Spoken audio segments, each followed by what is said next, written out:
Mahabharatam, one of the two major Sanskrit epics of ancient Bharat.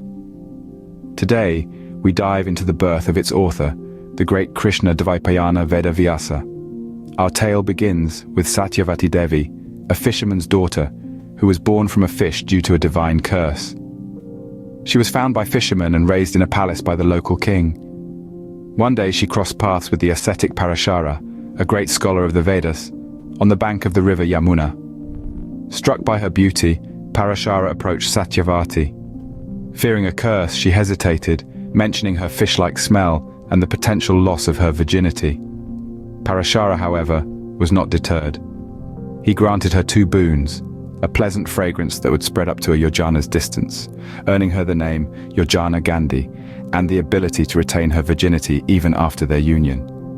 Satyavati, left with no more excuses, agreed to Parashara's proposal.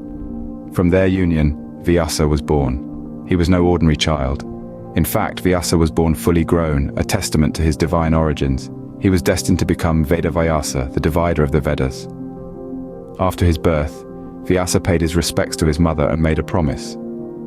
He told her that whenever she thought of him, he would appear before her. With that, Vyasa left for the forest to perform tapas, a rigorous spiritual practice. Through this practice, Vyasa gained Atmajnanam, or the knowledge of the soul. It was a significant milestone in his life, setting the foundation for his future works. These included the Ashtadasa Puranas, Neti Shastras and Dharma Shastras, and of course, the great epic Mahabharatam. Thus, the stage was set for the birth of the great epic, Mahabharatam, a tale that would echo through the ages, a tale of righteousness, heroism, and the eternal battle between good and evil.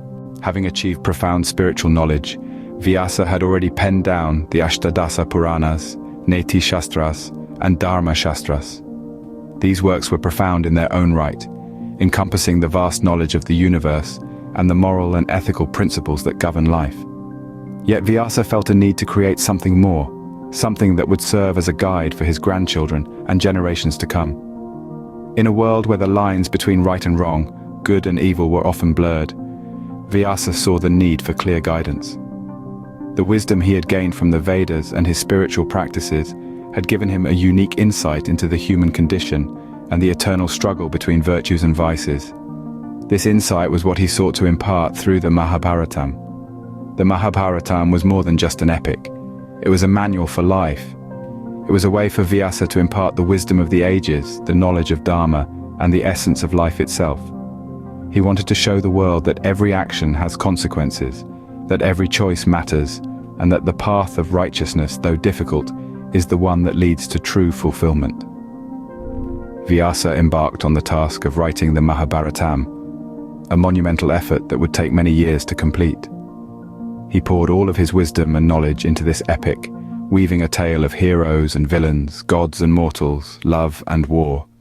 But at its core, it was a story of human nature, of the eternal struggle between good and evil, right and wrong. The Mahabharatam was not just a story, it was a guidebook, a moral compass, for generations to come. It was Vyasa's gift to the world, a testament to his wisdom and foresight. It was a beacon of light in a world often clouded by ignorance and confusion, a beacon that continues to shine brightly even today. The Mahabharatam is more than an epic. It is a reflection of our eternal life. This ancient text, steeped in profound wisdom and timeless lessons, is a mirror to our own human experiences. One intriguing aspect of the Mahabharatam is the recurring number 18. It represents the 18 Akshohin's army, 18 days of Kurukshetra war, and 18 Paravalas, signifying its deep-rooted significance. Each character in the Mahabharatam embodies aspects of human nature, acting as vivid portrayals of our own strengths, weaknesses, virtues, and vices. It's this relatability that makes the Mahabharatam a guide to navigating the complex maze of life. The trials, tribulations, successes, and failures of the characters provide us with valuable insights and offer solutions to many of our own problems. In essence, the Mahabharatam is not just a war between two families or kingdoms, but a battle between good and evil, righteousness and wickedness. Stay tuned for our next video to delve deeper into this epic saga.